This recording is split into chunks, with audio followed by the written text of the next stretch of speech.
அண்மைச் செய்தி. செங்கல்பட்டு, விழுப்புரம், கடலூர், மயிலாடுதுறை மாவட்டங்களில் ஓரிரு இடங்களில் இன்று கனமழை பெய்ய வாய்ப்புள்ளதாக வானிலை ஆய்வு மையம் அறிவித்திருக்கிறது. இது குறித்தான முழு விவரங்களோடு இணைந்திருக்கிறார் செய்தியாளர் மாணிக்கம். வணக்கம், விவரங்களை பகிரலாம். தென்மேற்கு வங்கக்கடல் பகுதியின் மேல் கிழக்கு திசை வளிமண்ட அலை என சொல்லக்கூடிய ஈஸ்டர்லி வேவ்ஸ் என சொல்லக்கூடிய வானிலை நிலவரங்கள் நிலவுகிறது. அதனுடைய தாக்கம் தமிழ்நாட்டில் மழைப்பொழிவு ஏற்படுத்தக்கூடிய அளவில் இருப்பதாக வானிலை ஆய்வும் குறிப்பிட்டிருக்கிறாங்க. ஈஸ்டர்லி வேவ் என சொல்வது குறிப்பாக கிழக்கு திசையில் வரக்கூடிய காற்று சற்று அலைவடிவிலாக அது வருவதனால் மழை மேகங்கள் உருவாவதற்கான வாய்ப்புகள் இருப்பதாகவும், தொடர்ந்து வலு அதிகமாக இருப்பதனால் மழைக்கான வாய்ப்புகள் கனமழை என்ற அளவில் நீடிப்பதாகவும் வானிலை ஆய்வு மையத்துடைய முன்னறிவிப்பில் தெரிவிக்கப்பட்டிருக்கிறது. இன்றைய தினம் தமிழ்நாட்டில் வட தமிழக மாவட்டத்தினுடைய கடலோர பகுதிகளில் ஒரு சில இடங்கள்ல மற்றும் புதுவை காரைக்கால் பகுதிகளிலும் மற்றும் பிற தமிழக பகுதிகளிலும் இடியுடன் மழைக்கான வாய்ப்பு இருப்பதாக வானிலை ஆய்வு தெரிவித்திருக்கிறாங்க. வட தமிழ்நாட்டின் கடலோர பகுதிகளில் பெரும்பாலான இடங்களில் அந்த மிதமான மழைக்கான வாய்ப்புகள் இருக்கும் கூடும் என சொல்லப்பட்டிருக்கிறது.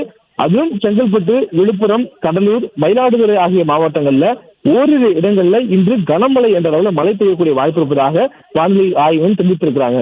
மேலும் நாளை தினமும் தமிழ்நாட்டில் கனமழை தொடரக்கூடிய சாதகமான சூழல் இருப்பதாகவும், செங்கல்பட்டு, திருவண்ணாமலை, சேலம், நாமக்கல், கள்ளக்குறிச்சி, விழுப்புரம், கடலூர், தஞ்சாவூர், ராமநாதபுரம் ஆகிய மாவட்டங்கள்ல ஓரிரு இடங்களில் கனமழைக்கான வாய்ப்பு இருப்பதாகவும் வானிலை ஆய்வும் குறிப்பிட்டிருக்கிறாங்க.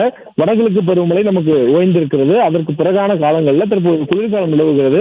இந்த காலங்களிலும் கூட நமக்கு மழை வாய்ப்பு ஏற்படுத்தக்கூடிய ஒரு சாதகமான சூழலாக கிழக்கு திசை காற்று மாறியிருப்பதனால் இந்த மழைக்கான வாய்ப்புகள் ஏற்பட்டிருப்பதாக சொல்லப்பட்டிருக்கிறது. அதே நேரங்களில் வெப்பத்தினுடைய தாக்கம் பெரிய அளவு குறைந்திருக்கிறது. பகல் நேர வெப்பம் கணிசமான அளவு குறைந்திருப்பதனால குளிர்ந்த நிலையிலேயே தட்பவெப்பநிலை இருப்பதற்கான வாய்ப்பு இருப்பதாகவும் வானிலை ஆய்வு மையத்துடைய அறிவிப்பில் சொல்லப்பட்டிருக்கிறது.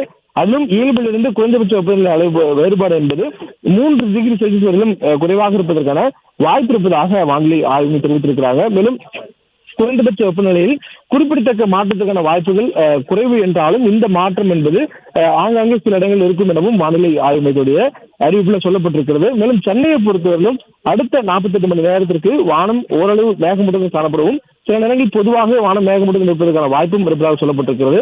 நகரின் ஒரு சில பகுதிகளில் இடி மின்னலுடன் கூடிய மிதமான அளவில் மழை பெய்யக்கூடிய வாய்ப்பு இருப்பதாக வானிலை ஆய்வு தெரிவித்திருக்கிறாங்க. சென்னையினுடைய பகல் நேர வெப்பம் அதிகபட்சமாக 28 முதல் 29 டிகிரி செல்சியஸ்குள்ளாக இருக்கும் எனவும் சொல்லப்பட்டிருக்கிறது. குறைந்தபட்ச வெப்பநிலை 22 டிகிரி செல்சியஸ்குள்ளாக இருக்கும் எனவும், இதன் காரணமாக தட்பவெப்பநிலை சற்று குளிர்ந்த நிலையில் இருப்பதற்கான வாய்ப்பு சொல்லப்பட்டிருக்கிறது. சென்னையில காலையிலிருந்து மழை லேசாக தூவி வரக்கூடிய சூழல்ல ஊட்டி, கொடைக்கானல் போன்ற மலைப்பிரதேசங்கள் இருப்பது போன்ற ஒரு குளிர்ச்சியான சூழலையும் சென்னையில் உணர முடியக்கூடிய அளவிலான ஒரு தட்பவெப்பநிலை தான் சென்னையிலும் நிலவுகிறது. இது இன்றும் நாளையும் தொடர்வதற்கான வாய்ப்பு இருப்பதாகவும் சொல்லப்பட்டிருக்கிறது.